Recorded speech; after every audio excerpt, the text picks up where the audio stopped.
Alright, boys and girls, it is trade secret time with the Oil Mutt. I get a lot of questions. Josh, how do you find these wells that they give them to you for free? Well, at $30 oil, $20 oil, and $0 oil, it was actually quite common. Operators don't want to mess with a lease that makes a couple barrels a day. Typically, once a lease produces less than a load a month, around 170 barrels a month, they don't like messing with them anymore because they're not cutting a check every month. Me personally, if you got something that's making you $150 a day, I don't care if it's paying me monthly, bi-monthly, or every 3 months. That's still $150, $200 a day. So I'm not greedy, but we're not at $20 or $30 oil anymore. So the next little tip I have for you guys to find less than ideal wells, wells that may need some work, but very good starter wells, is in the Railroad Commission severance query. Now, I'm doing Texas. I don't know if Oklahoma, Colorado, all these other states do the same stuff, but in Texas, if you break the rules, if you're not following orders, yada, yada, yada, down the road, the state will come in and say, guess what? We're cutting off your electricity. You can't operate in Texas anymore.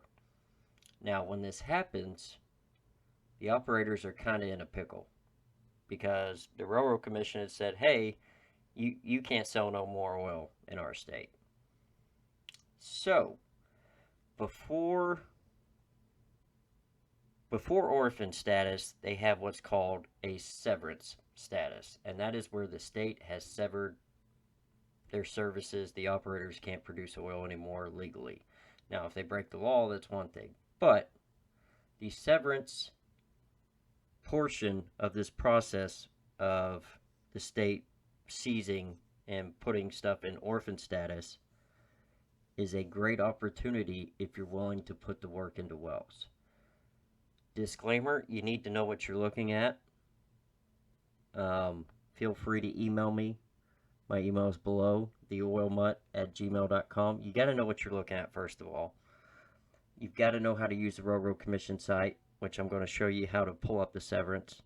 But be damn sure before you pull the trigger on something like this, you know what you're getting into. Because if you get into holes in casing and all that other kind of crap, you're going to be in a world of hurt. Typically, when they issue severance orders for an operator, they have good wells and they have bad wells. You've got to identify the good wells. Second deal, you've got to make sure the titles are in order. Going to have a lot of content coming out on titles. Titles are no joke. A lot of leases with mineral owners state you have to produce oil, whether it be a barrel a month, 2 barrels a month. But if you go 3 months without producing, you're in violation of that lease agreement and it can be terminated. I've seen it happen before. Whenever you look at a lease and it hadn't produced for more than 3 months, you need to look at the lease agreement and make sure that production clause isn't in it. When you buy a lease, make the seller put in the lease, or I guess the transfer documents, the purchase sale agreement with you, that they will defend title for up to 18 months. Vital, guys, vital. Defend title for 18 months. If they're not willing to do that, that means you got to do your homework and figure out where the holes are. Now, not all operators will do that, but if they're not willing to do that, that means, like I said, you need to put the homework in and make sure everything is good with the mineral owner and landowner before you take the lease over. The second you own it, you may not own anything in reality. And then you've got to sign a new lease with potentially 50 different mineral owners, and that can get into a whole nother ball of wax. So title is very important on these as well. Do not overlook the title. Anyways, if you go to Google and search RRC, which is the Railroad Commission, RRC severance query, this should pop up right here. and it will look, yeah, basically like this. Now I am in love with District 9, District 7B, and those areas because it's cheaper. If you've watched some other videos, if you're away from shell oil wells, it gets a lot cheaper on service and all that fun stuff. Now, you can make money in shell areas, but your profit margins aren't as much. So that's just something to think about. We're not really going to dive into that, but let's get started. Whenever they sever an operator, they send out a certified letter saying, hey, we're shutting you down. You're going to have your day in court. Bring it, whatever. So, right here, as you can see, I've done this once or twice. Can't believe I'm showing you guys how I do this, but it's okay. And then here, we don't even worry about that. Let's just get down to it. So, District 9, oil wells, and then the dates. You can drop this down even to, say, let's go a month out.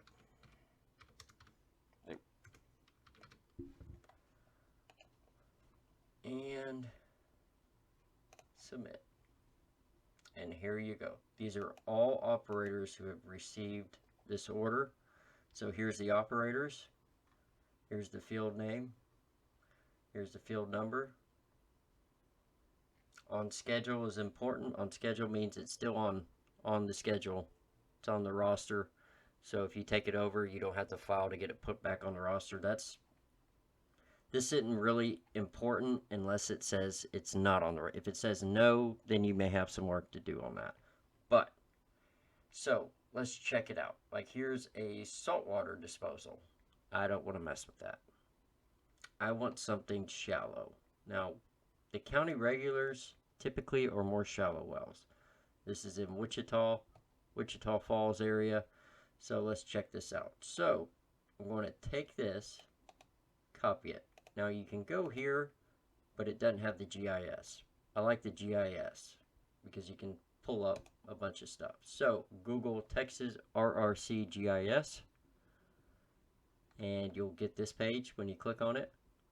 Launch that bad boy there, and let's search leases. This will pop up, and we copy and pasted this lease number right here, and then here you see we're in District 9, so go over here to this bad boy, put it on District 9, and that one ain't popping up. I'll be damned, making me look stupid already. Alright, let's try this one, and I'm just showing you some, so I want to tell you if they're good or bad, but there we are. Woo, that's a lot of wells. 21, so we got 21 wells. So you just click right here, and it'll take you to the lease. And as you can see it highlighted over here, go up here to identify wells, Burnett. See, now they're still, okay, there we go, shut down. Now this, you see all this oil, it looks cool, but when you think about it, they've got 21 wells. 21 wells, that's a lot of wells. See, running good, then dump down here. But, interesting. So, let's see how deep these are. And to do that, we're going to go into the well files, which, when you click on it, pops up all this fun stuff. Boom. And I will say, whenever you see an 8 at the start of the number, that typically means the well is very old. A 0 or an 8 to start the lease number, or the well number, is very old. So we'll see. Yeah, look at this. Here we go. So 1964. These are separate well files. Typically, this blank one is usually the newest one. But let's see if we can see anything on this.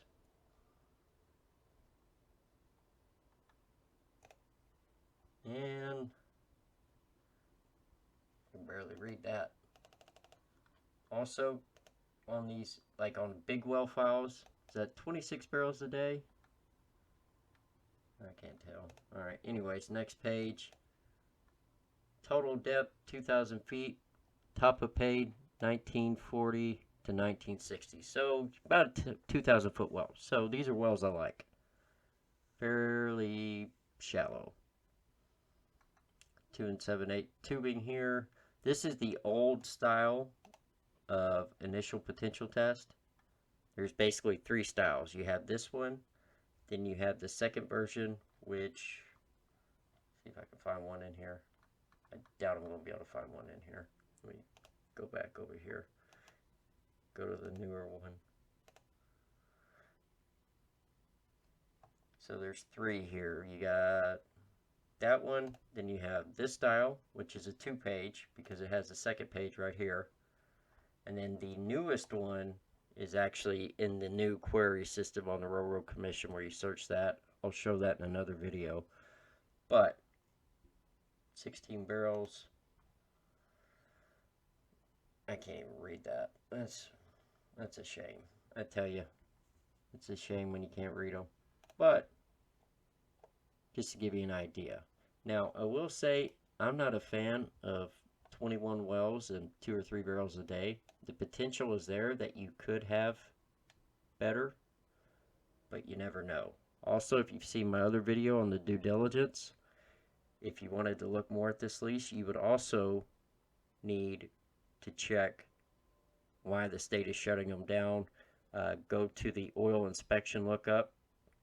Just Google RRC oil inspection lookup and look for violations. Click on the violations tab. Check out that video. Hell, we'll pop it up right here. Check it out. Corner. There you are. Right there. Check that out and run them through that as well. But in general, you can find some goodies in here. Just make sure you know what you're doing. If not, find somebody to help you that does. Ladies and gentlemen, that is all for the Oil Mutt today. Giving out the tips and tricks. And happy Thursday. Y'all take it easy, like and subscribe.